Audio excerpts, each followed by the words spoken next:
weight loss Right. or, Yeah, it would be you more know, so for, I guess, like you said, muscle building, yeah, which is, it's that's, important. yeah, It's I would say it's so. nice to have some muscle. Yeah.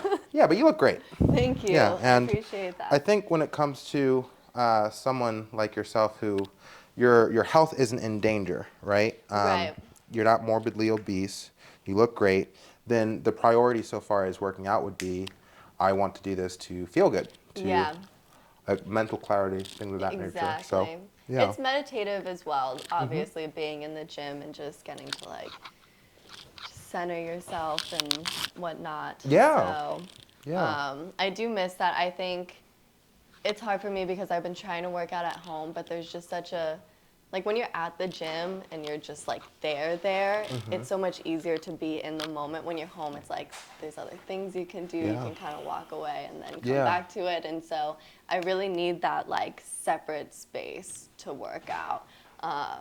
And so, yeah, I'm working so I can make money so I can go to the I get gym it. again. And I always find that when it comes to people who have aspirations or desires to get themselves into a practice of working out, if you don't have a core motivation that you wake up with every single day, then it's very hard to create that level of consistency that's required in order to see results. Yeah, Yeah, so like I have a friend who he's been wanting to lose 40 pounds for 2 years, but because it's not a requirement, you right. know, his health isn't necessarily in danger, he just wants to look better. Yeah. Well, how does that desire to look better Motivate actually, you. how does it carry you through a year? Yeah. It might carry you through a week or 2 weeks, and then you might see some results and go like, I'm doing really good. But what you really want to do is eat some, pizza or go on a surplus of calories.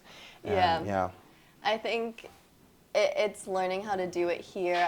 When I was abroad, it was so much easier because, I could wake up and I could spend hours meditating and Hmm. hours going to the gym and all that stuff. Now that I'm back, I have so much going on that, yeah, it becomes less of a priority for me. When did you get back?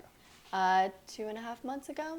Okay, and you're coming back from the Philippines. Yeah, so my like main spot was the Philippines, and then like I spent 2 months in Thailand. I spent a month in Bali.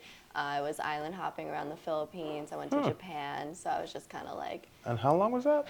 I was there for 10 months total, Oh, from like the end of January to the beginning of like November. copy. Yeah. And what got you out there initially? Well, I was in Colombia at Hmm. the end of, at like beginning of December 2022, and I had just finished filming a Amazon Prime feature film. In Colombia. No, no, Oh, in okay, the got it. States. And then And you then went, I yeah. went to Colombia and I was like, I really want to do my own project. And I had a lot of offers for different stuff, but nothing was really reaching out to me. So while I was there, I was on a lot of drugs and I Nice. had What kind? just, oh, everything. Really? Shroom. I mean, mostly Molly, ecstasy, In shrooms. Colombia. Yeah. Interesting. I mean, obviously Coke, because Of it's course. Colombia. Medellin. Yes. Yeah. It was so amazing. And everyone's just so sweet, and the food's so good, and everything's so cheap. And Wow. but yeah, so I was just on a bunch of drugs, and I had like a vision, like an actual vision of this movie. And I was just like, this is it. And I could just feel it with everything in me. Like, this is what I'm meant to do. And I came back to the States and I was just like, this is not my journey right now.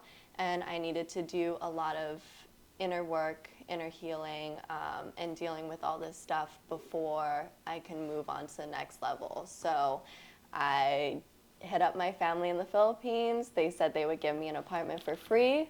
So I was just like, okay, I am coming. So I booked a one-way flight out there. And then, yeah, I basically just locked myself in a room for months and I would read for hours, doing a lot of research, meditating. I was learning how to do Reiki sessions on myself. And then just feeling all the feelings that I've been suppressing for the last almost 3 decades and just letting myself feel it and go through it and deal with it and have hard conversations with my family members and things like that.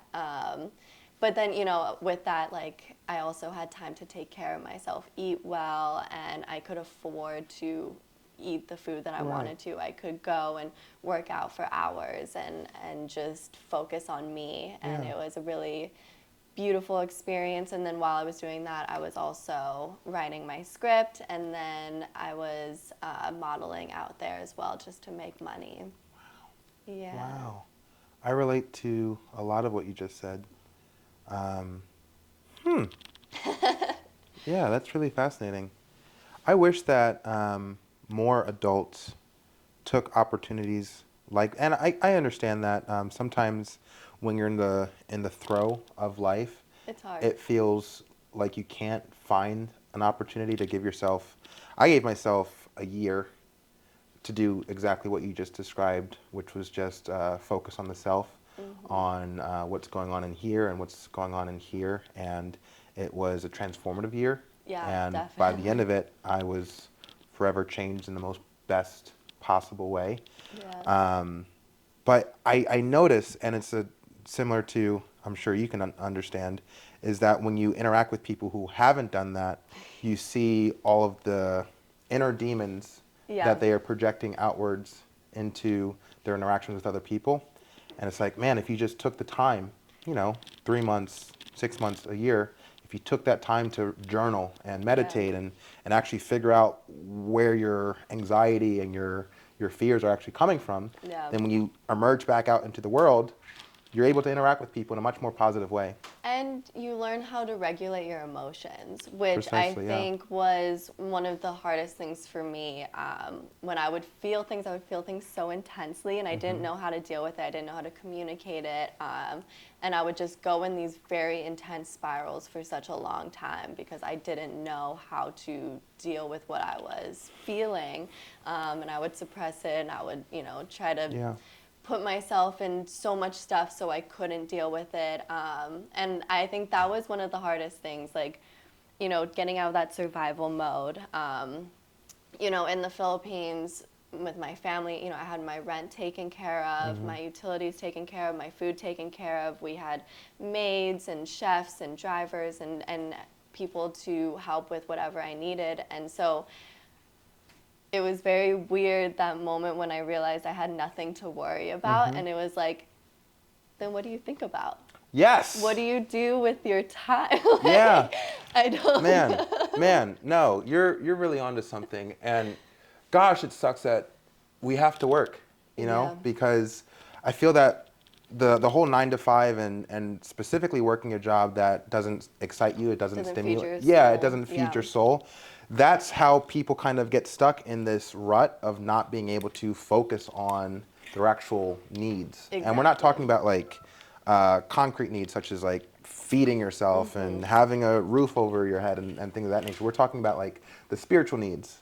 And Exactly. it's a shame because we do need money to, Survive, to survive. live, And yeah. it's like, man, how do you help people prioritize the other things because we're being trained. It's a requirement to focus on, your base needs. Yeah. Yeah. I mean, I obviously got my opportunity was very different. There's obviously not a lot of Sure. people that have rich families across the world that can just Yeah. help like that, and I understand that. But I also, I turned down a lot of work, and I also put myself into a lot of financial debt. But I feel like the work that I did, the experiences that I had, the person that I am now is so priceless that it's worth it. Money comes and goes. I know that I am smart when it comes to that, and I can get myself back to a good place. Nothing is finite. You can always get yourself out of those Yeah. ruts, but this work where I'm at now, and also like I'm only ever going to be in my 20s for a certain amount of time, and I'm at my late 20s. So, you don't get forever. You don't get that time back, but money comes back. You can rebuild your credit. You can do all that stuff. But this type of work, like, it really is priceless, Yeah. and it was worth every penny. And obviously I'm a little bit stressed right now when it comes to trying to pay it all back and getting Right. myself to a good place, but at the end of the day, I'm just so grateful I did it. Yeah, and I relate to that a lot. I understand the essential of money, but at the same time, you know, when I first got to Los Angeles, I was homeless, and I had $200 in my bank account, and you know, the first couple of nights I was sleeping on the streets, and I stayed in a shelter, and the only thought that I had the entire time is that money was so inconsequential to my happiness and my feeling of safety and security within myself. Yeah. Whereas if you were to flip it, and let's say I got here and I didn't do the work, I didn't do the actual mental work and the spiritual work, and I got to Los Angeles and I had $10,000 saved, and I go into an apartment, there would still be fear and anxiety because I don't know, I'm not secure, I'm not Yeah, at within peace. yourself. Yeah. Yeah. So, but I guess it's just finding both.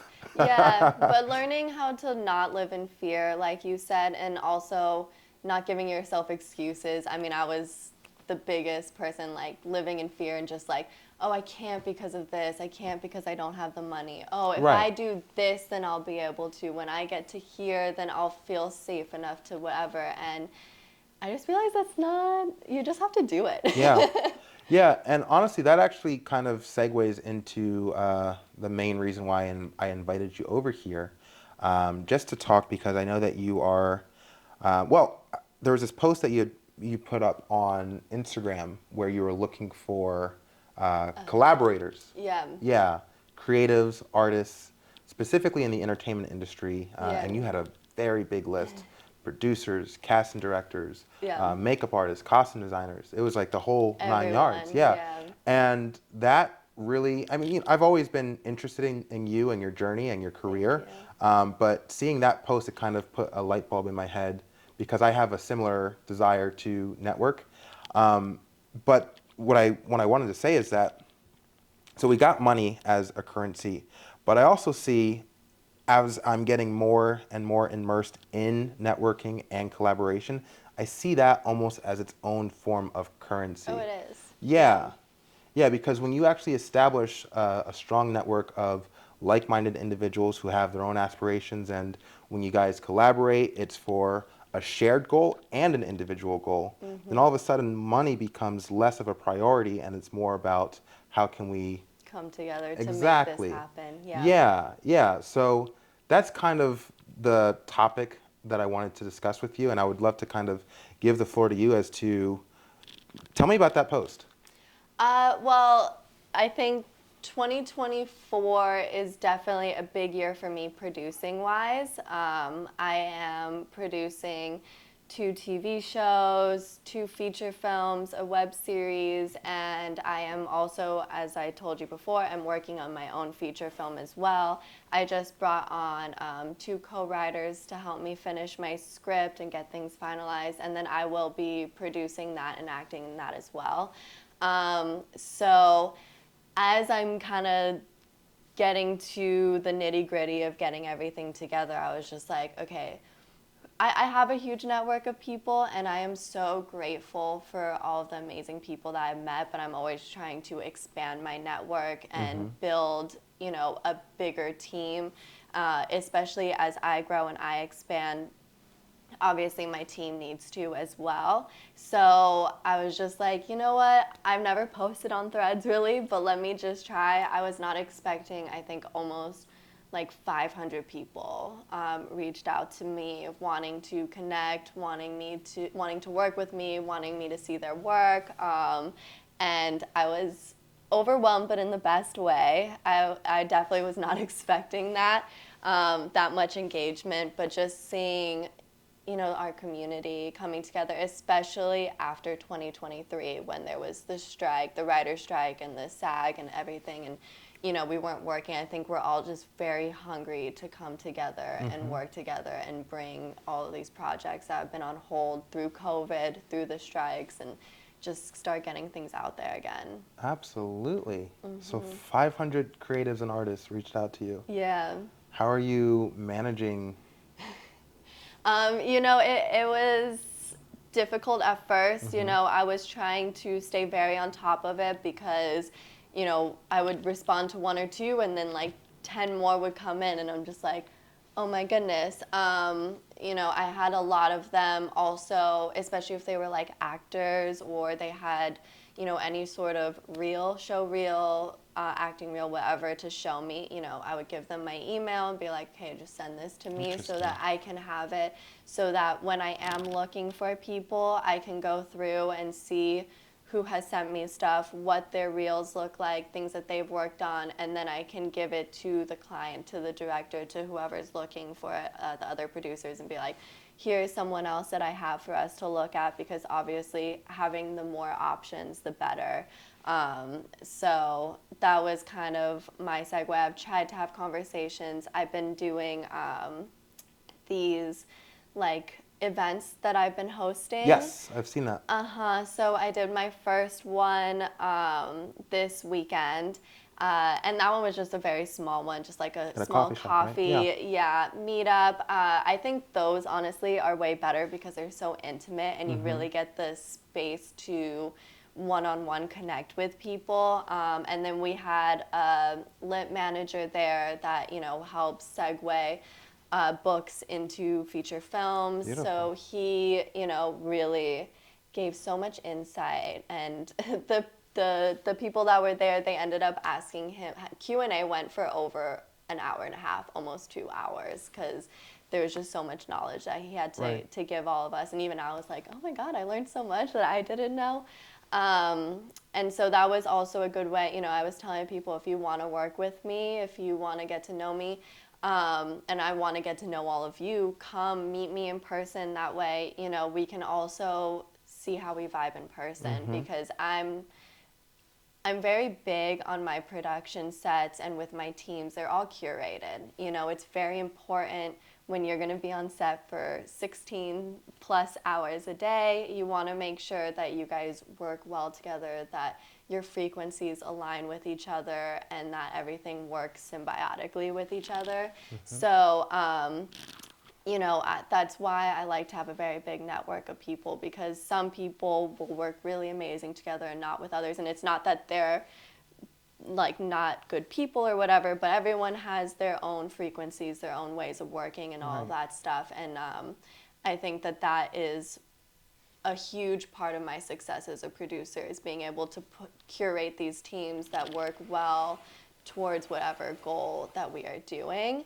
And so being able to have a higher network, being able to meet these people in person and being like, okay, now I have you in my mind. So when I am looking for something, I know who you are. I have spent time with you. I know who you will get along with, who you wouldn't. And then kind of go from there when I'm picking and choosing and recommending things to clients, to directors and stuff like that. I love that. I love that. All right, so I have a question. Yeah. Because I'm surprised. I'm impressed. Because I thought you were coming over as a model slash actress. Right. But who I'm speaking to is a producer. Yeah. Which is fantastic. That's even better. That's I even mean, better. I am an actor and a model as well. I've been modeling for 10 years at this point. Gosh, I feel old. And I've been acting longer than I've been producing, but I think for whatever reason, I am also meant to be a producer. And that has definitely taken a very big role in my creative field. Yeah, well, we're going to help each other because, you know that I'm a producer, so I know. we'll be able to have a different conversation than what I was expecting. All right, so let's start with biggest aspirations, and then I want to work backwards from there on as to how we would get there. Yeah, well, you know, right now I am working to create my own production company. Okay. I think as a business person and just as someone who likes to have control over what I'm working on as an actor and as a producer, I want to be able to create my own content. I want to give a space where people who don't normally have a voice will have a voice. And so that's a very big goal of mine right now that I'm trying to get together. And then my big goal is to start my own NPOs and NGOs across the world, nonprofit organizations, mostly around education, but education in the sense of like things that we should be taught but are not taught within school, I love this, like Madison. emotional Yeah. regulation, Taxes. financial literacy, exactly, how to be professional, how to dress professionally, how to write a resume, what are credit cards, there are all these things, and taxes. I was very lucky in college. I did a lot of internships, one of them being I had to go and I had to study and test and get certified to do tax returns, and I would do them for low income families for this nonprofit. And I was just like, this should be common knowledge, this is stuff. And I worked in the financial, the business management and accounting field for years after college. And I think that's also what set me up for success, because I worked specifically in the entertainment industry sector, so I knew the business end, the finance end, the accounting end of it before I even came in. So once I did, all I had to focus on was my craft. And I think that's also why it was such an easy segue for me into producing. But yeah, with that, I was just like, this stuff is so important, and no one knows it.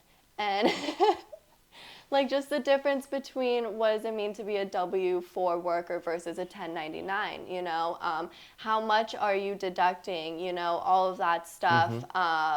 And then obviously it changes every year. So like when I was doing it, that was the first year that like it was required to have health insurance. So if you didn't, you actually got fined for it. And people that were coming in expecting a certain amount from their tax return was getting deducted. And these are obviously low income families, Right. so every penny counts. And stuff like that is just very important to know when you're trying to survive. Right. And so it was just very eye-opening to me how little people are taught about things that are required in our society. If it's required, why are we not taught this stuff? Why are we not taught how to meditate, how to breathe, how to do tapping, how to things that help us to be a better, more well-rounded person? But it doesn't work in a capitalist society. They want cheap. They want people that don't think for themselves. They want people to stay in that rut, in the circle, the rat race, and Yeah. all of that stuff, because that's what they profit off of. Yes. So when I really sat down to learn about this stuff, they're trying to make us good employees. They want us to be able to do mundane tasks over and over again. They want us to not, question authority. They Right. want us to do these things that help them and Like, help us yeah. to be good employees, but not to be Employers. exactly, Yeah. not to be able to do things for ourselves, to be able to think for ourselves, to be able to create our own businesses. And it was just like, I think that's so important, and I want to be able to share that with people around the world. I think it's important for everyone to be able to be educated, to be able to think for themselves, to be able to make decisions for themselves. So if I can give people a safe space to be able to learn these things and to grow that way, it would be amazing. I love it. I love it. Thank you. Everything that you just said, I couldn't say it verbatim, but I am 100% on the same wavelength with you. Yeah. Yeah, yeah.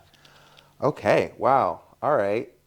That fully falls in line with everything, all of my aspirations, so Yeah. far as like the legacy, the narrative, the intention, the message, everything that you just said. So that's fantastic.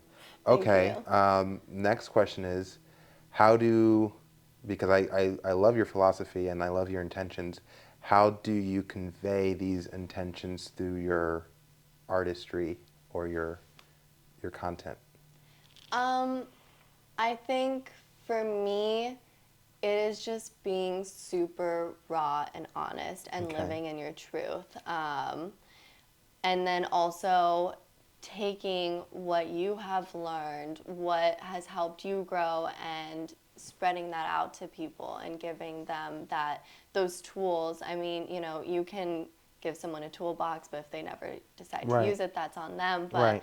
I don't want to gatekeep anything. I don't want to make my life seem better or worse or whatever. Like, just owning my truth, owning my story, and then showing what I have learned through those ups and those downs, and just being like, okay, well, this is what I've learned. If this helps you, we're all different. We all need to find our way of being able to deal with things and being able to grow. But these are the books that helped me. These are the practices that helped me. These are the questions that I asked myself that helped me to get to this point. And just sharing that with people so that they have that available. And when they are ready to go on that journey, they have somewhere to be like, okay, this is where I can start. And then they feel less alone. I love that. I love that.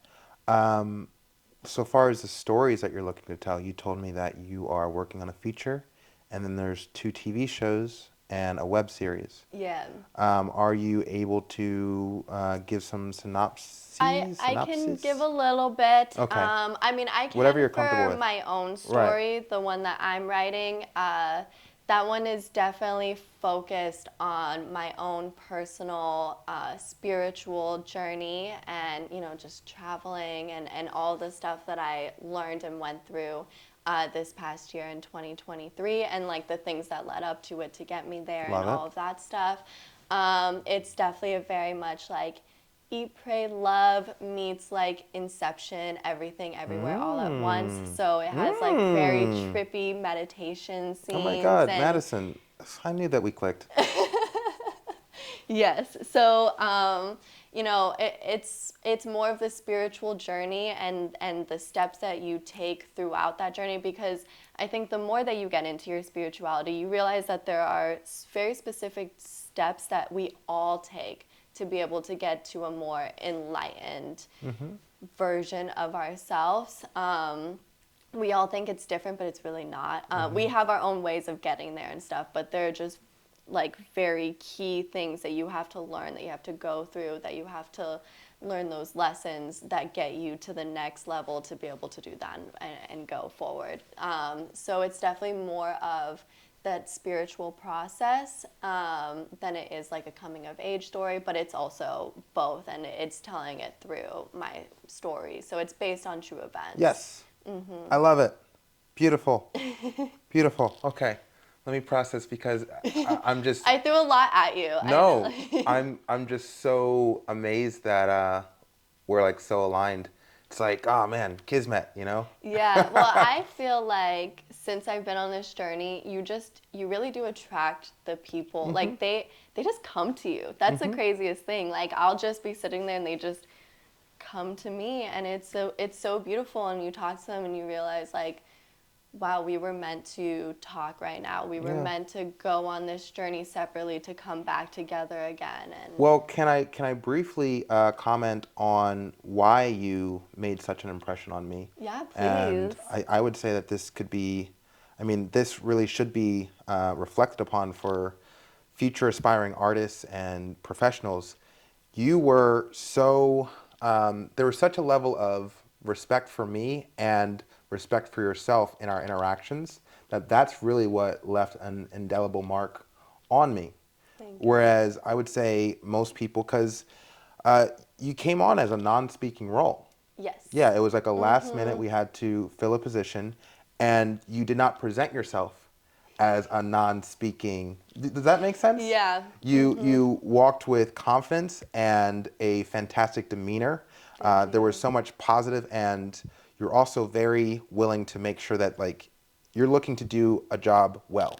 Yes, You know, always. and it was extremely professional. And just being able to see that immediately is like, oh, okay, this person is a person that I can work with over the course of, Yeah. an entire career. So I'm very happy to have met you. And yeah. And fast forward 2 years later, hearing everything that you're saying and how in line it is with my aspirations for my own career, Yeah.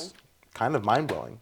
No, I mean, I think for me, I've been really following obviously your career and Sure. everything that you've been doing. So I knew that, but I know that I personally, I needed some time away from social media, so I took 6 months off when I was traveling, and I unfollowed everyone. I deleted all my posts. I deleted all my social medias. I got rid of my phone number, and I told no one I was leaving, by the way. So when I did finally pop up and was like, I'm alive, and this is what I'm I doing, remember everyone's that. like, Yeah, I wait, remember what when you, the yeah, I remember when you came back.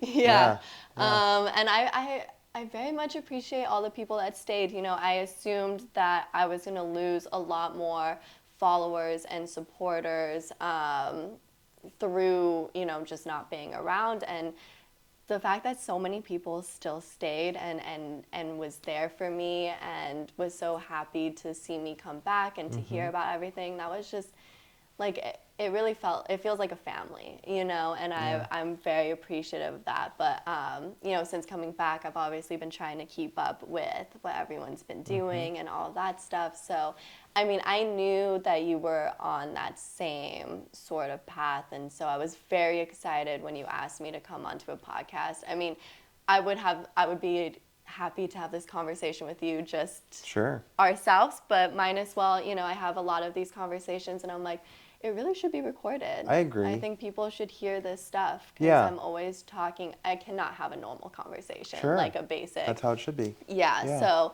it's always funny when I meet people and they're always like, thank you, because I haven't had a deep conversation like this in so long. And I'm like, this is all I ever have. Like, I don't.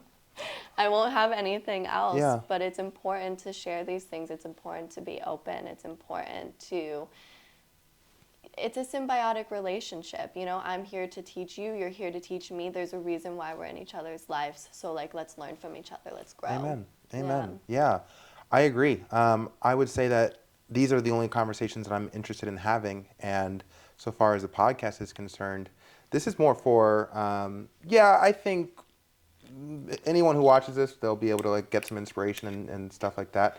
But honestly, this is for posterity for me. So I am looking to establish a relationship, a working relationship with you, and just recording this and having this conversation, we'll always have it, but then I'm always thinking about the future Of and course. future collaborations where the production value is exponentially increased, things of that nature.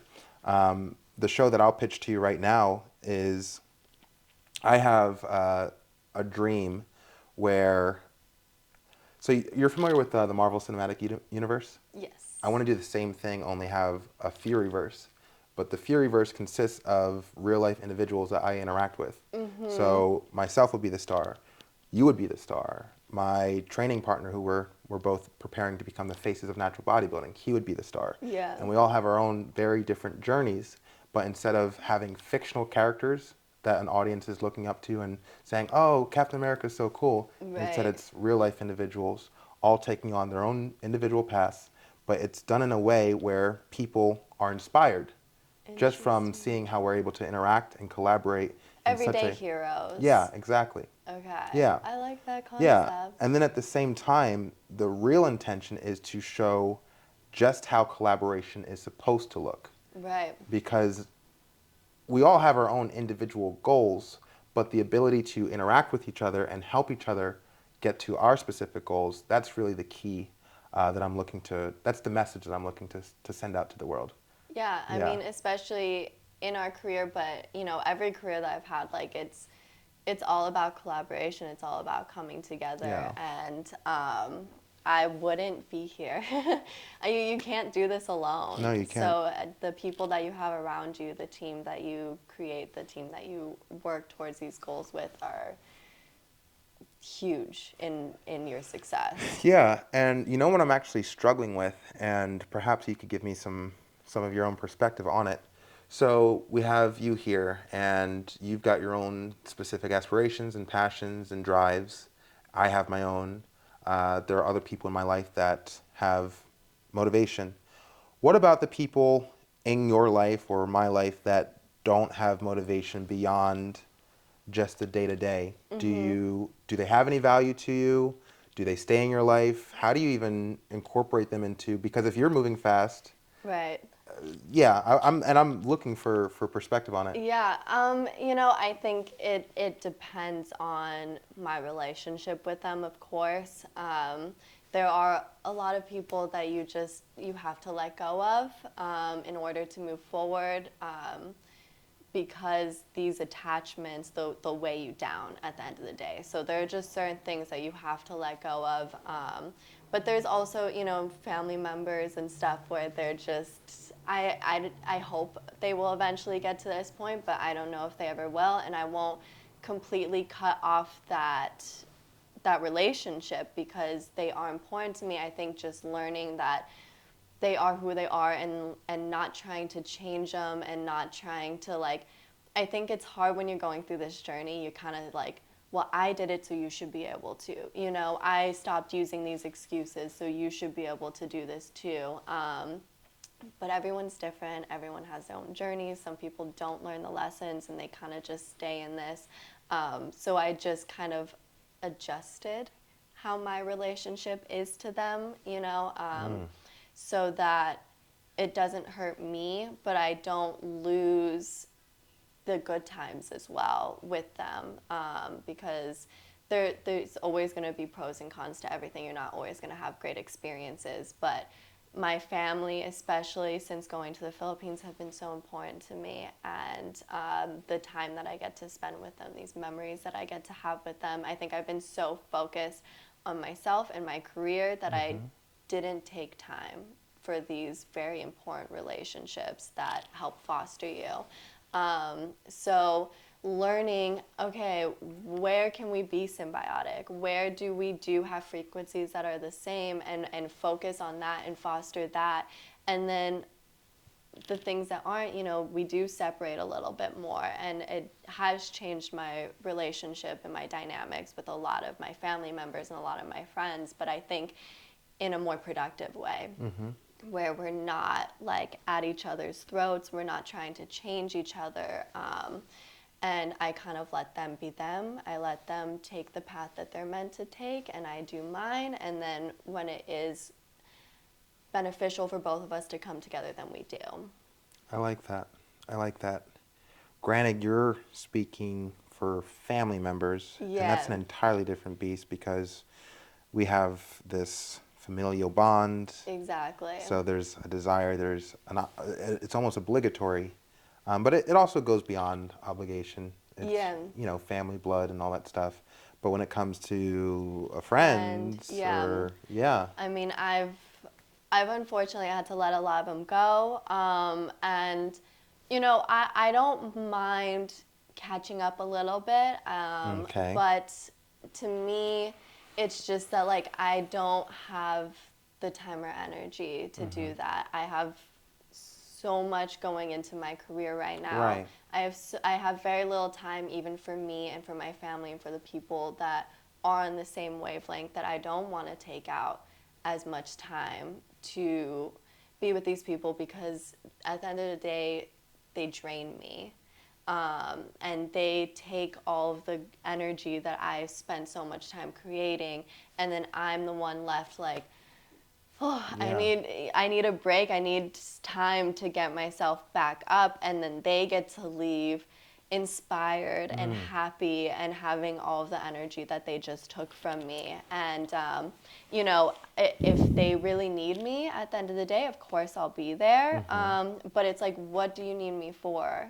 You know what I mean? If it's just to talk about things that aren't growing us, if you want to just complain but not have an action towards Solving it, actually, yeah. yeah, I'm very solution oriented. I Same. don't know if that's the producer in me, but it's okay, what do we need to fix this then? What Right. do we need to do to get us into a good place?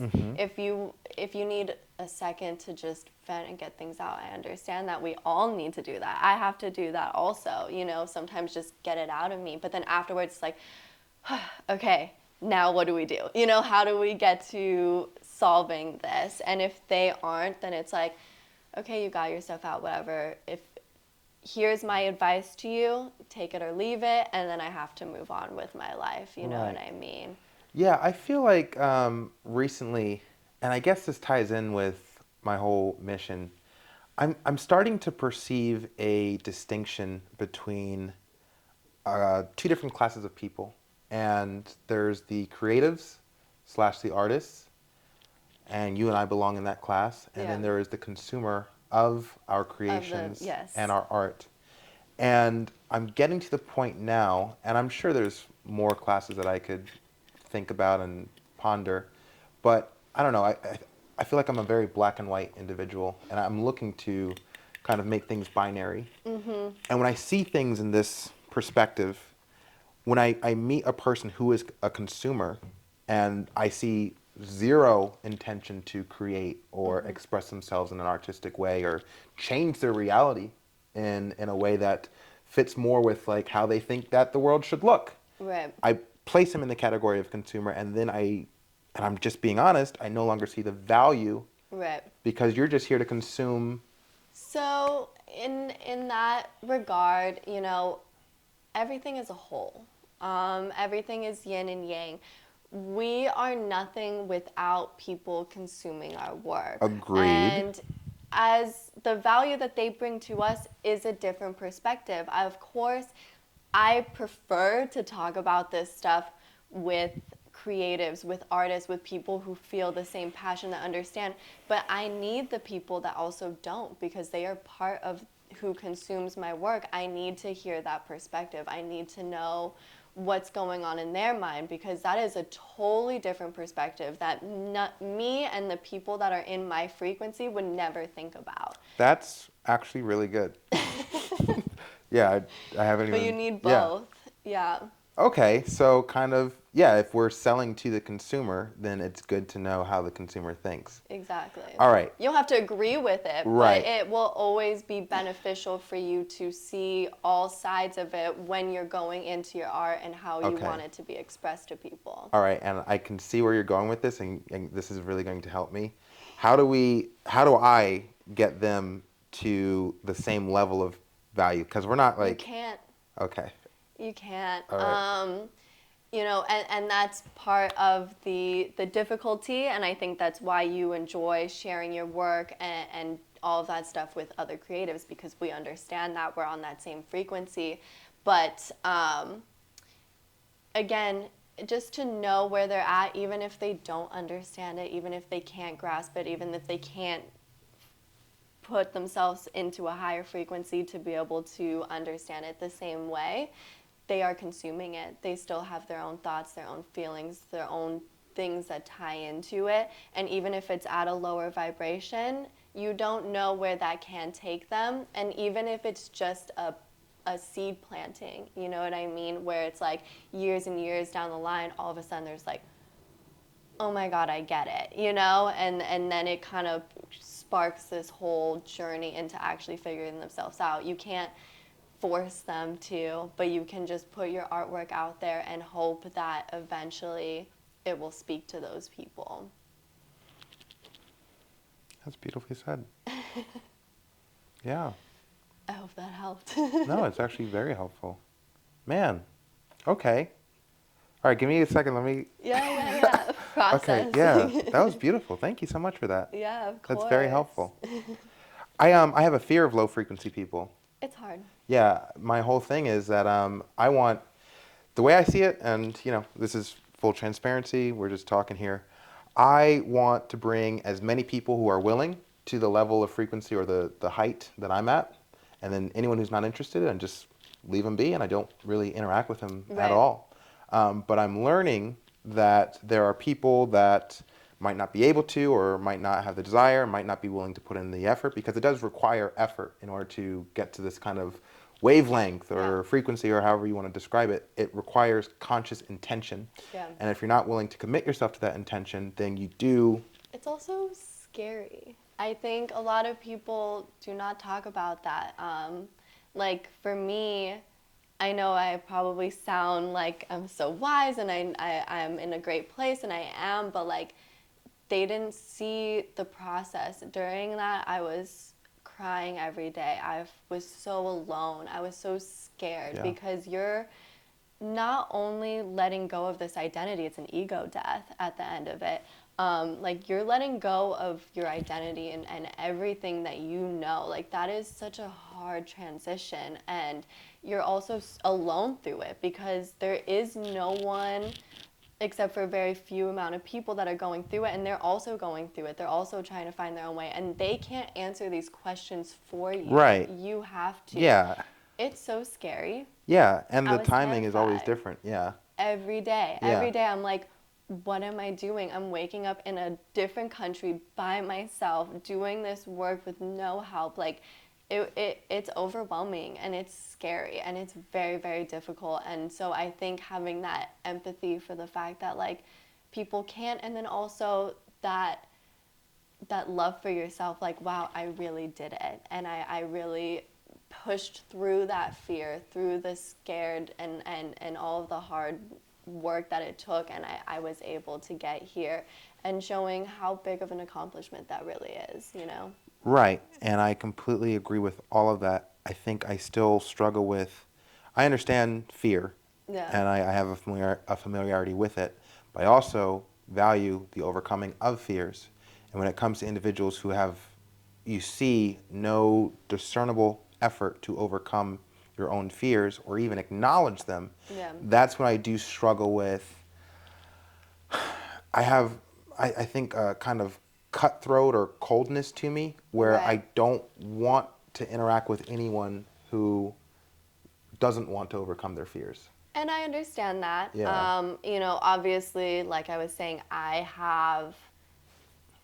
had to kind of push those people to the side. You can't. It's just you are a product of who you surround yourself with. So Right. you cannot surround yourself with those people. You cannot take your time and energy to try to bring those people up. They have to do it themselves. So like if you guys are not on the same frequencies, if you guys are not doing the same things, they're just unfortunately not going to be around your circle because they're going to be doing completely different things and thinking about completely different things. Right.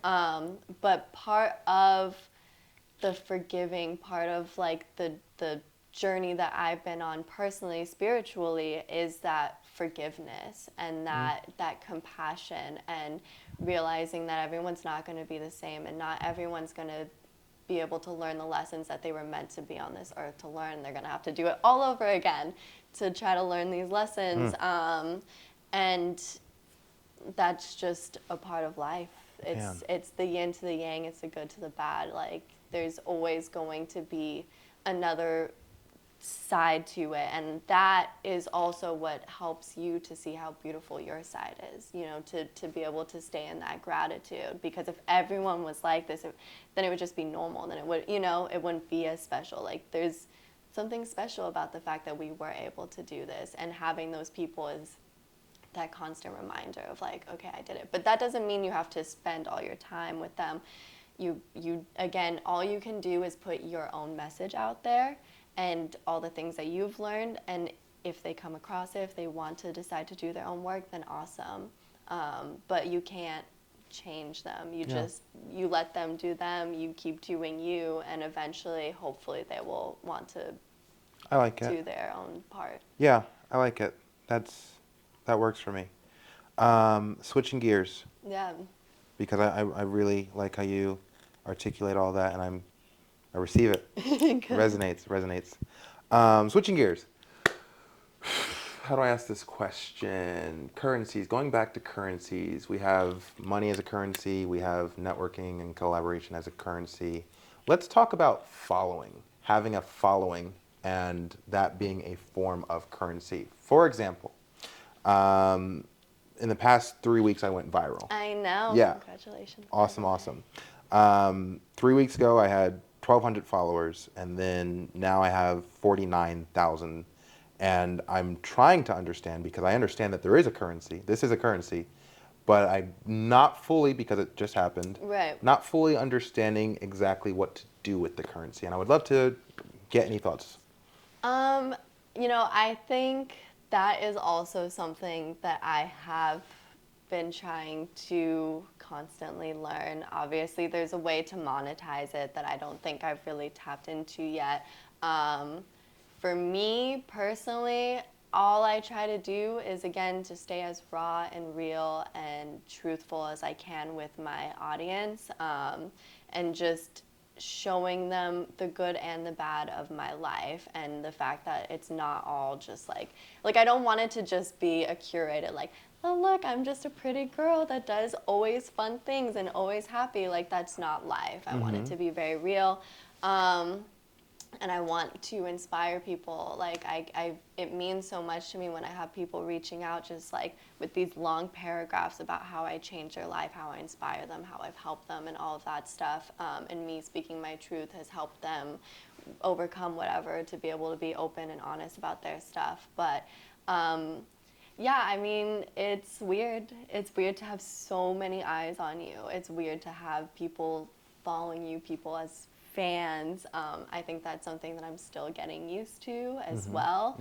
That it's I don't know if other people have gotten like really good at it, but I'm not. Like, Yeah, yeah. And just in the few weeks that because I get to label myself as an influencer now, right? right, And I like it because, at first when I was making the content and before the virality occurred, it's like, okay, I'm making content to become an for influencer. what? Yeah, Yeah, exactly. But now that you actually you get to call yourself and you have that title, then you actually get to consider what it actually means to be an influencer, which is to influence. yeah, And I actually see that as sort of a privilege. it is. Yeah, because I know that the influence that I want to create for whoever follows me or comes across my name, it's a very positive message, which Yeah, is basically follow your own independent path and to overcome your fears and be the best version of yourself. That's yeah, really the message that I'm trying to get across to the entire world. But I am still learning exactly what it means to have a following, for it to expand, because I don't know, what I've noticed is that people are more excited to interact with me. of course. Yeah, Yeah. How they interact with you is going to be different. That just comes with it. right. That's why to be honest, when I meet people in IRL, in real life, I don't, like, unless it's for work purposes, I am not the first one to be like, oh, let me get your Instagram, follow me. Like, that is not, because it shifts. There's a Interesting. weird, like, once they see how many followers I have, once they know what I do for a There living, seems to be more enthusiasm. they treat me differently. And that was definitely something that I realized when I was traveling also.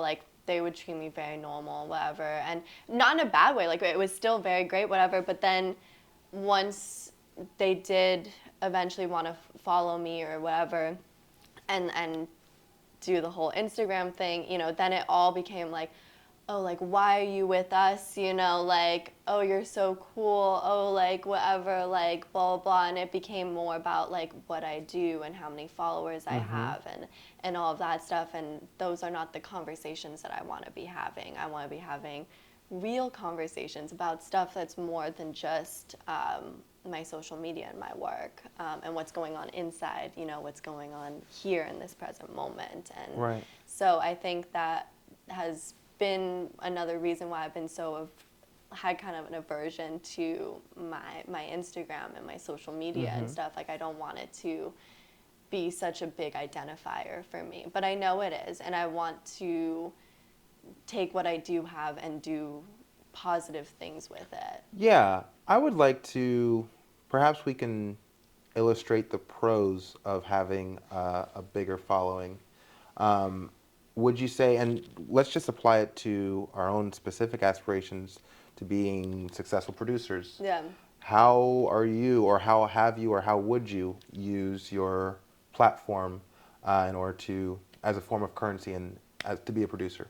I mean, again, especially like when I started reaching out to people, you have so many more people that are following you for that specific reason, that are wanting to work and to collaborate with you, and that always helps. But also just the fact that you have more reach to people to talk about your message, like, hey, I'm working on this stuff, whatever, and it leads to other stuff, and people reaching out and being like, well, I can help here, I can help there, let me do this and whatever. Or they see that you're doing this and like, I want to bring you on for this as well, and all of that stuff. So I think in that respect, it is very helpful. Obviously, as a model and an actor, it's very helpful because unfortunately, with just the way that things are going, when you go to auditions, they always are asking, what's your social media? How many followers do you have? And that does unfortunately go into consideration when they're picking and choosing who they want to hire. Yeah. So if you do want to take your craft seriously, that is something that you have to think about. Interesting. What does the concept of worldwide fame mean to you? Really, for me, it's just being able to get my stories across to everyone so that I have a bigger influence on people being able to take those next steps into a spiritual journey, into themselves, into this world that's more symbiotic, that's more caring and understanding of each other. So if I can reach more people, if I can give my message to more people, that is huge for me. So you would say that the bigger the influence, the better? Yes, for the most part, yeah. I mean, it's also difficult. The bigger things get, sometimes your message can get lost in translation, even with things like religion and philosophy and stuff like that. Like, the people that are creating it have such pure intentions, but, people take things and run with it. And so they perceive it in a very different way, and then they take in a totally different direction that you wanted, and there's just a lot less control because now it's everywhere, and you're only one person. So I think in that regard, it gets a little difficult. The bigger that you get, you have less control over how people perceive it. When you have this individual one-on-one contact, my vibrations, my energy, my passion, everything, my story, it influences you differently than if it's being put to so many other people. Yeah, no, and that's actually a thought that I was having this past night. We're having this one-on-one conversation. However, in the future, I see myself, speaking to Exactly. crowds So of many. people, and how do I articulate myself differently in those environments when I'm speaking to hundreds, if not thousands of people? I think about that all the time. Yeah. Interesting. Yeah, well, yeah.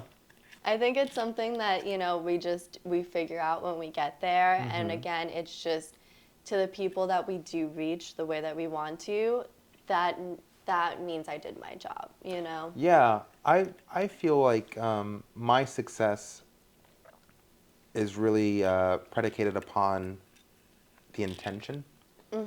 So I always focus on the intention as to whatever it is that I'm doing, and I never worry about the result. Because there's this high level of confidence that, and I've had conversations with my roommate about this. If the intention is good and you understand that the result should be in line with the Yes, intention, exactly. then I can move freely towards that result and not be too concerned as to whether or not I succeed or fail. No, I have this conversation a lot, especially when it comes to like being an actor. Because I think a lot of people, their intention getting into this field of work is fame, is money.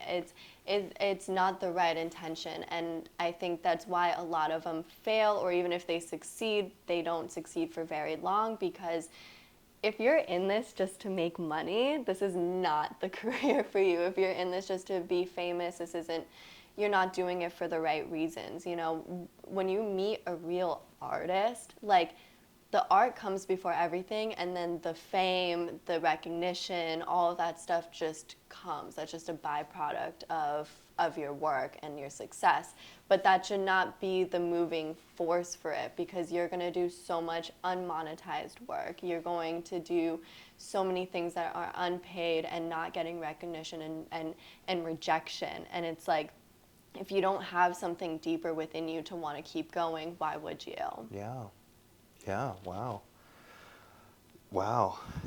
I mean, you say that and it's almost, you mentioned unmonetized work, and it's like I don't even see the distinction between unmonetized and monetized. Because You it's know? towards our goals. It's Right. a bigger picture, but it's Yeah. because we have a purpose. It's because we have a bigger Right. picture that just because I'm not getting the money is not the driving force anymore.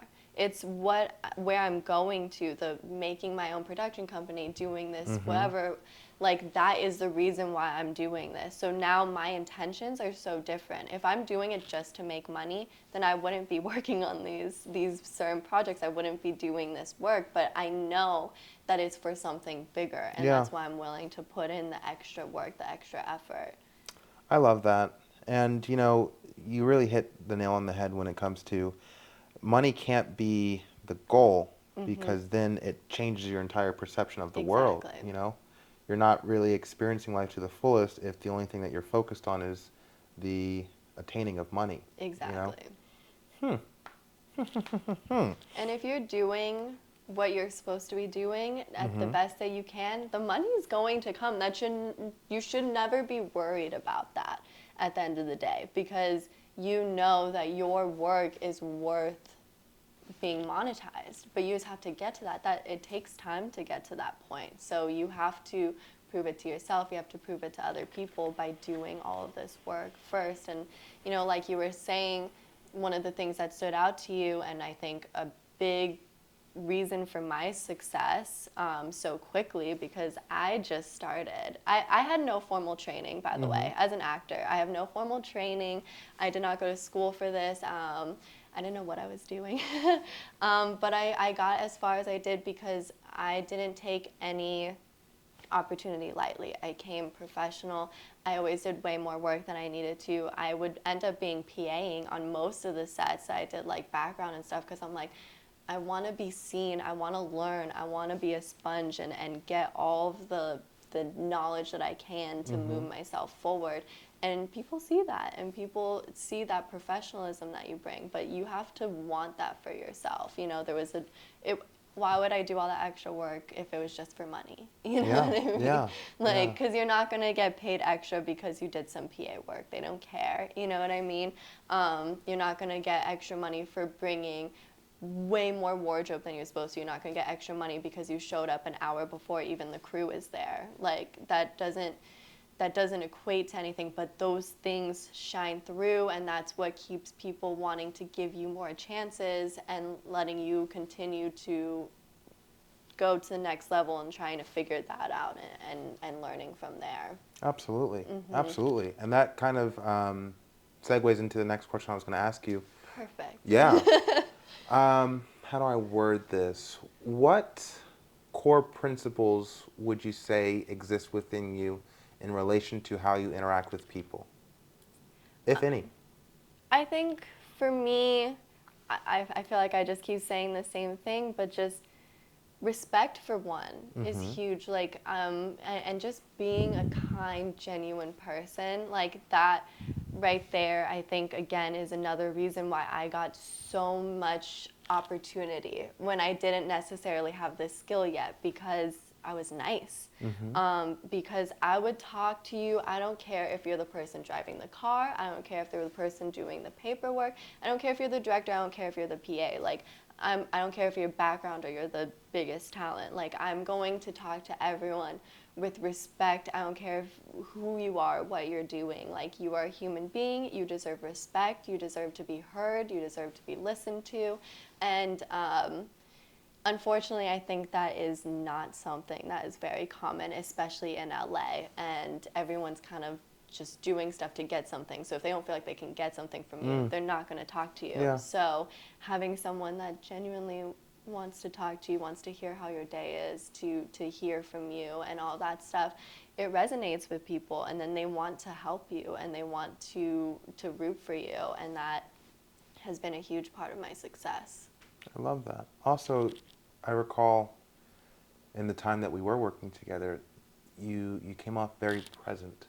Oh, yes, I Yeah. try to, yeah. Yeah. I don't like to be on my phone. I don't Yeah. like to be recording everything. I'm here for a reason, and there's a lesson I'm supposed to learn. There are people that I'm supposed to meet. So being able to stay very, very present is huge for me.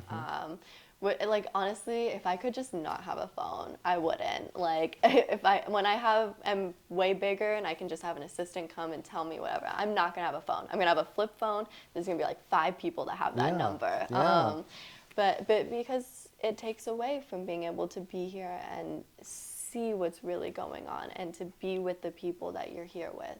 Absolutely. Yeah. I couldn't agree more. Yeah. Okay. All right.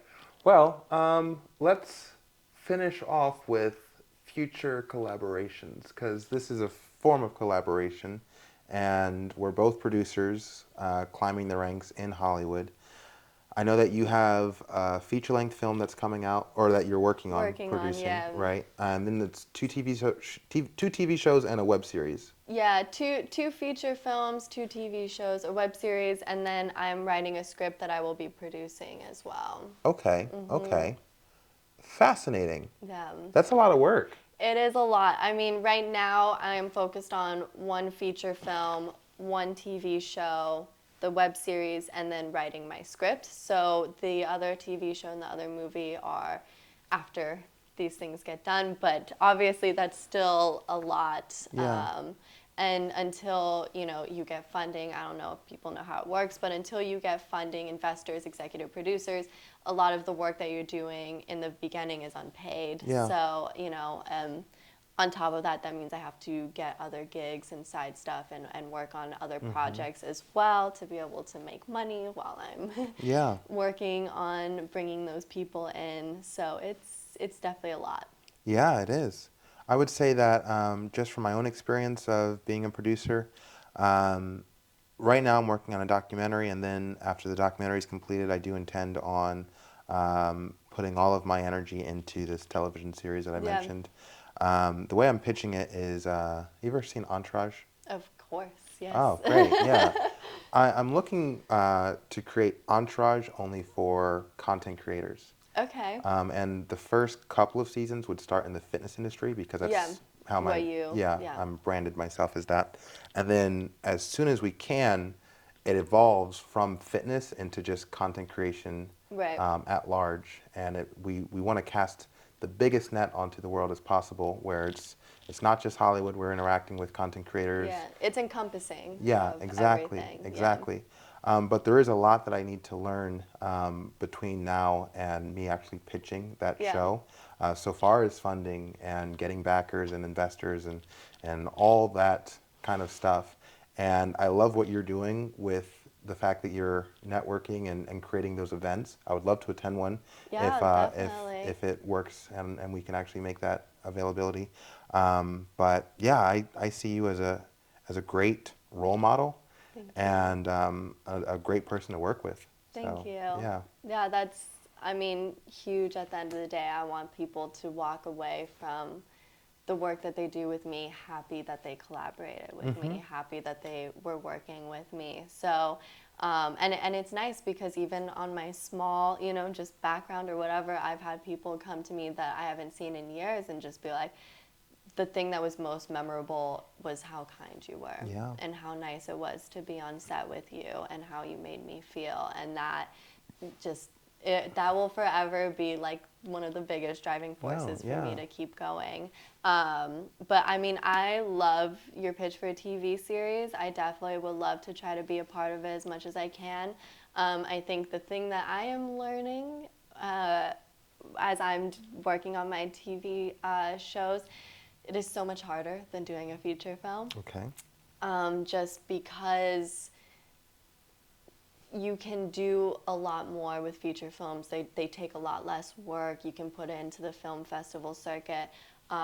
With TV shows, you have one of 2 options. Film it independently or try to sell it to a network. But once you do, I mean, it's just not yours anymore. So you have to decide, are you just trying to pitch the concept and then let other people run with it? Or are you do you have a very specific vision that you want to be able to film it yourself exactly how you want to? and try to get people to crowdfund and executive produce and invest into it, and then go to a distribution company and have them try to distribute it to either TV network, streaming services, or whatnot. So, Yeah, I think of, are you familiar with the show Dave? of course. Yes, Yeah. I love that you're, whew, Madison. That's fantastic. I feel like Dave is doing exactly, the show is Yeah. doing exactly what I want to do, only, again, it would be fitness industry first, Right. but then, bigger. How he's executed he's taken a story, Dave plays himself, Yeah. and then it's his whole ascension through the rap industry. However he got that show on air, that's exactly what I want to do. Yeah. So. I mean, I would definitely have to do some more research, but yeah, I mean, that obviously it helped that he already had a name, because, and then he had a lot of other people that had names as well to be kind of put onto it. The easiest way to get executive producers is definitely to get big people on. Easy. Yeah. So, Yeah. once you have that, it makes it a lot easier when you're pitching to people. Also, just for, advice is they don't have to be in the States, investors and Okay. executive producers. A lot of people have a lot of money all around the world, and they obviously want to get as involved with Hollywood because we are, the staple that kind of everyone else is trying to build up towards.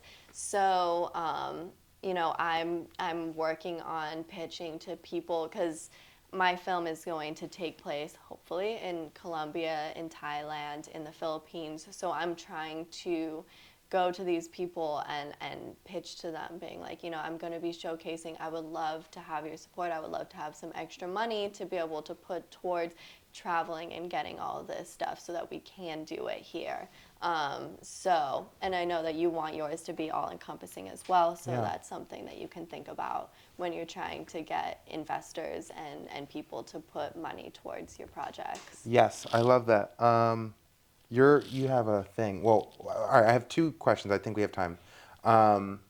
You said a couple things. All right, let's see. I know. I've been having meetings like almost every single day Yeah. since 2024 has started, Yeah. which I appreciate. Right. I'm glad it's a fun busy, but it's been intense. Yeah, no, we're basically done. The one question that comes to mind is, oh, well, first off, the clarification. The big names we definitely have, because essentially what I'm doing is I'm bringing the experience of Hollywood to the fitness industry, Okay. and I have access to pretty much all the top names. So what does that mean? So essentially, the idea. Like The Rock and like people that are in both, or No, or- more so all the top fitness influencers on social media I have access to Okay. through the network that I'm establishing, right? So the concept would be to take these top fitness influencers and put them in a television show. Right. At least for the first 2 seasons before we can branch out and it extends beyond the fitness industry. My question is, can they act? I think it can be done. Right. I've Because spoken to these guys, I just, obviously the rise of TikTok influencers has, in movies, has become a thing, but then there are things like She's All That, with Addison Rae, and I'm not speaking down, do not cancel me, but it's just not her craft, and Yeah. it was definitely harder to watch that stuff, and then you're just like, Yeah. So, and I'm keeping it as simple as possible because I've had this conversation with my roommate about can these influencers act? yeah, My intention is for them to play themselves, and their role will be limited by their ability to play themselves Right. convincingly. Yeah. So, take for example, I'm not sure how familiar you are with the fitness influencer world, but there's this one guy I'm a big fan of, Shizzy Lifts. Shizzy is a great guy, great personality, big following. Everyone loves him. I met him this past weekend. Very genuine. I invite Shizzy to be a part of this production.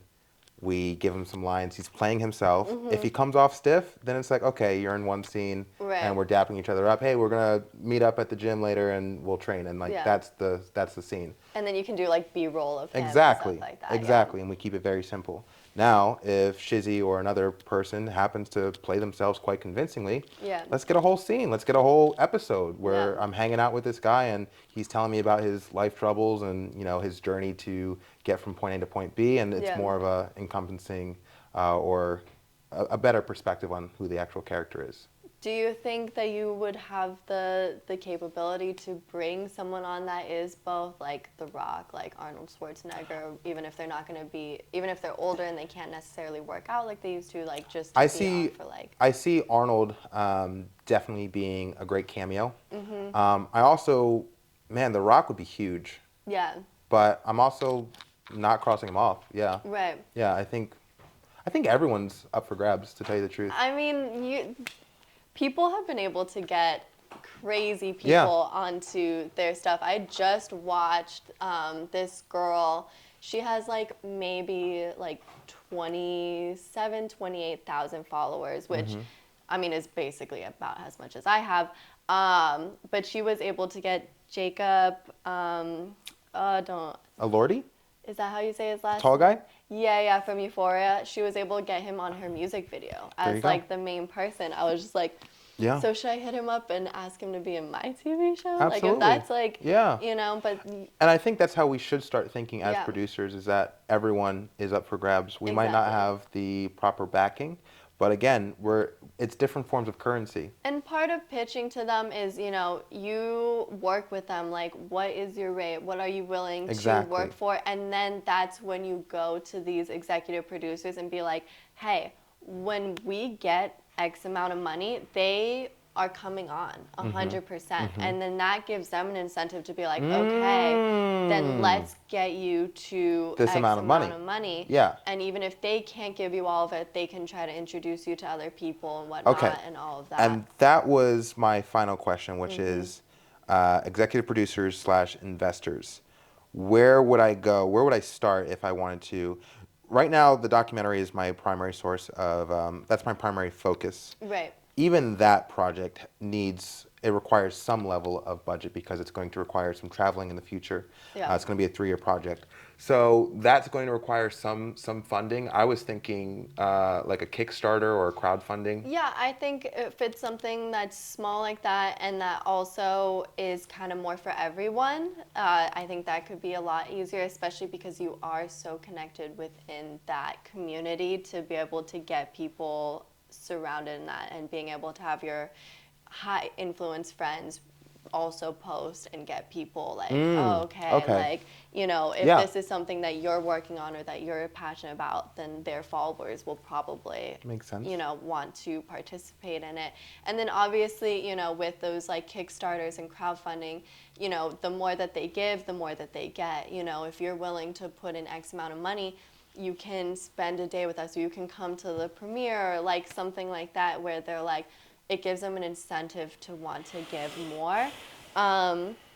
But for me, at least with, executive producers and investors, it is all about networking through social media, through LinkedIn, through Instagram, like literally typing in like film producers, executive producers, investors and stuff like that, film investors, and then just following them, reaching out to them and just being like, hey, obviously, it's a numbers game at the end of it. Like you're going to have a lot of people that will not reach back out. But, a lot of these relationships I've been cultivating for years. And there's actually this one executive producer that I finally reached out to, and he was like, I know we've been following each other for like years, but you've never talked to me. But I'm like, because I had nothing to give to you yet. I was waiting on this, but I wanted, once the time came, that you know who I am. I'm not just some random person that's coming to you like, hey, I know we don't follow each other. I know we have like nothing in common, but like, do you want to hear my project? He's obviously been invested in my career. I've been invested in his career. We just haven't had a reason to come together and collaborate yet. But now that I do, it makes it so much easier to be able to reach out to them and be like, okay, now, let's work together. Yes. Yeah. Planting seeds. It's all about planting seeds, and it's all about networking. When I first started producing, I was getting paid for my network. I was getting paid for who I knew and who I could bring on, whether it was crew, whether it was talent, background, PAs, locations, all that stuff, because I had so many connections to so many people and so many things that they didn't have access to, that they were willing to pay me even though I was a new producer. So, I mean, that it's huge. Who you know, especially in this industry, is everything. And this is coming from someone who had no connections. I did not know anyone. I mean, I grew up in LA, but I was never in the entertainment industry. So for me, I started from nothing and knowing no one and having to build it up myself. But now that I mean, even the stuff I book, a lot of the times are just through people who know me that are like, I need someone, and I don't even have to Yeah. audition or. Yeah. I would say networking is definitely new for me, and I've only started doing it within the fitness industry. Right. I'm discovering just how quickly I can accelerate It's huge. when you start Yeah. prioritizing it. I definitely recommend you. I have an event. It's a red carpet soiree, so it has a very good, you already start off very good impression because you're looking the best you can and all that stuff. And it will have a lot of people in the entertainment industry, and then also just to see what it's like to network with more people in this industry, and I would be happy to network with you so you can just kind of Sure. get Yeah. the feel of it, but it's crucial to your success. Yeah, and that's what I was going to say is that now that I'm understanding, I've always understood the value of networking. I Of think course, but doing it's yeah, and I've been reluctant. I have to. I Yeah, understand. yeah, but now that I'm no longer reluctant and I am, networking is awesome. It Yeah. really is. And now just from talking to you, I understand that I have to be more inclusive of the entertainment industry. Because right now, up into this conversation, it was about people in the fitness industry. Yeah. And that's all well and good, but I can do both simultaneously. And Yeah. I think that's that's my takeaway. I mean, that's important. You can network with everyone, so not staying to one. And also, like we were talking about before, intention is everything. I think for me, my mindset around networking was you're using people. You're just trying to find people that you can use and that can use you and like blah, blah, blah. Once you look at it as a very different, like, okay, I'm coming here to find other like-minded people that are trying to do the same sort of things, that want to collaborate about the same things, that can become a family. It's not just about work, it's not just about who can help me, but like who can I have real relationships with for the next 20, 30, 40 years of my career, where we grow individually together as a family. And we have that capability to foster our own goals with each other. So when I started looking at it in that regard, it was very different, because I think, especially with the way that it's portrayed on like film and TV, it seems very like Advantageous? or yeah, like it's just to use people. Right. You know what I Yeah. mean? Like you're just Opportunistic, trying to yeah. and I did not like that, and it felt very disingenuous to me, because then I'm like, people can tell if you're being fake. They can tell if you're not being genuine. And I think that's why I've been so good at networking, is because when I come into it, my mindset is to be very genuine and to foster really good relationships with people. That's more than just a working relationship. Yeah. You know what's helped me with my networking is because I am naturally an introvert. Me too. And yeah, wow, I would not have known. Thank you. Yeah, no, great job. Great job to us, huh? Yeah. What's really helped me when it comes to networking is approaching every single interaction, every single moment from a place of passion. Yeah. So I am driven by my passion, and my passion has led me to talk to you. It's led me to talk to someone else. It's led me to reach out to this individual that I would have never reached out for if not because of my passion.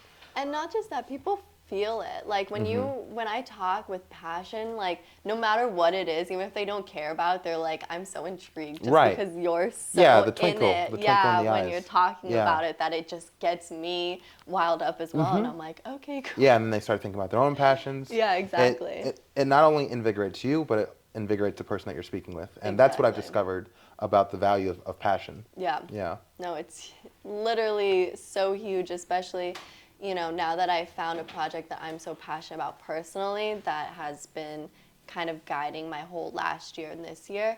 Like, when I talk about it, people are like, I need you to make this because I need to watch it because just hearing you talk about it, I'm so in it now. You Yeah. know what I mean? Yeah. And it happens when I hear other people talking about projects that they're really passionate about. That's another reason why I got into that TV show that I'm producing. Like, he kind of went into the world that he's trying to build, and I was just so like, I'm in it, and I'm like coming up with ideas too, and I'm like, wait, what's gonna happen to this character? And like that, you get so invested. And I've only, like it hasn't even become a thing yet, and you're so in it already. So Yeah. it's very contagious. Absolutely. Yeah. I fully agree.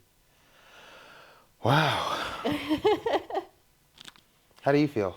I feel amazing. Yeah. I think these sort of interactions, they really feed my soul, and I have a lot of energy afterwards. But, as an introvert with networking, when I first started, it was so draining. Like, I would go away and I'm like, I need like 2 days by myself just to like get back to, but being able to just connect with people like you who are on that same sort of wavelength. I've talked about this a lot with people that I've met, but I just feel like there is a collective awakening that has been happening since 2020. I feel like, the quarantine gave us a choice to make. Are we going to excel or are we going to stay the same? And you can really see which people took those two paths, and the people that have been wanting to excel and go to the next level and utilize that time to better themselves and get to a new place in their life, like they've skyrocketed, and we're all like on this very same sort of journey together and learning the like same sort of lessons. And when I talk to them, like our journeys are so similar, like so it's scary almost. Like when I talk about it, they're just like, whoa. When they talk about it, I'm like, whoa. You know what I mean? And the fact that we're all coming together, I feel like there's a reason for it. Amen. Amen. Well, I'm super satisfied. Yeah, this has been great. Yay. I see a bright future for both of us, Same. individually and together. Yeah. I mean, I definitely would love to work with you. I mean, I've been wanting to work with you since we were on Skyfly together, because I just felt like, for whatever reason, I mean, you are definitely like the person that I've stayed the most connected to from that project. And I didn't know why, but now I know why. There's just that underlining frequency that has kind of always kept us together. And I'll just let you know, for my career so far as the storytelling aspect of it, for the next 20 years, it's going to be nonfiction presented in the form of fiction, very similar to Dave. So whenever it's my production, you'll be playing yourself. Yeah. And we'll be following you, like we'll be interacting together in a scripted format, only you be playing yourself. And exactly. yeah. And I think that's very similar to my project. Right. It's fictionalized in the sense that it's obviously not going to be fully like exactly, but it's me playing myself at the end of the day, and I'm with characters that are all the same characters and living that same life, and it's just a little more scripted. But I think that's where you shine, especially as an artist, like being able to play yourself and just be that person. Like no one can play me better than I can play myself. Yeah, I mean, just look at Eminem in 8 Mile. Exactly. Yeah, and that's what I'm doing for the next 20 years, and then after that, it'll be working with more fiction. Okay. That'll be. I know you didn't tell me your like overall encompassing goals. Well, it's very similar to yours. Yeah. I see an opportunity to influence, if not the country, the world, in a way where people feel more empowered to pursue their dreams and not be held back by circumstances. Yeah. Like that's really my top priority. And listening to you talk about education reform, I'm right there with you. I don't have presidential aspirations, but I have. Right, no, I don't know if I could go in the government Right. route of Yeah, it, but but I there's think ways that you can I help. know. Yeah, and I honestly do see myself getting to a level where I can influence the country and the world at a level of a president. Yeah. So that's the goal. I mean, all that presidents do is just like I don't know, they just make you want to come together. Like they Exactly. just have influence. It's basically the It's like number one influencer. Yeah. Like, Yeah. And yeah. what I would like to do so far is building this network and a network of thousands of creatives. It's creating that high level of what was the word? Influence. Creating that high level of influence, and we're all on the same page as to what we want to influence the world with, Yeah. which is positivity. 100%. I Yeah. think the world, after everything we've been through, needs that Yeah. positive shift. Another like NPO I want to start is just going around the world to like very small villages and helping to utilize whatever natural resources they have so that they can have readily accessible things that are necessary for survival, you know, food, water, shelter, stuff like that, but that works within their ecosystem. That's not bringing it in and like westernizing it or bringing stuff in that's not a part of their nature that will hinder it. Because I think, again, once you get out of that survival mode, that's when you can then start focusing on education and all of the spiritual stuff and whatnot. But until then, all you can think about is just, how am I going to eat today? How am I going to survive today? How am I going to drink water today? Yeah. So Yeah. being able to bring that to smaller villages that don't have that readily available is important to me. And I think you and I are in a very privileged position where we're able to actually think about the world's problems. Yeah. And we have an intention to see what we can do to affect them. Exactly. So I'm very grateful that you were able to come here and chat with me. I'm impressed. I knew that this was going to be a great time, but I'm very impressed with where your head's at. Thank you. It's so far in line with mine, and I'm really looking forward to tracking both of our careers. Yes, Yeah. same. And I definitely would love to continue our Oh, we will. conversation and our narrative because Yeah. I feel like we have a lot to talk about. Amen. Agreed. Cool. Thanks for watching, everyone. Yes, thank you. That was dope. Yay, I'm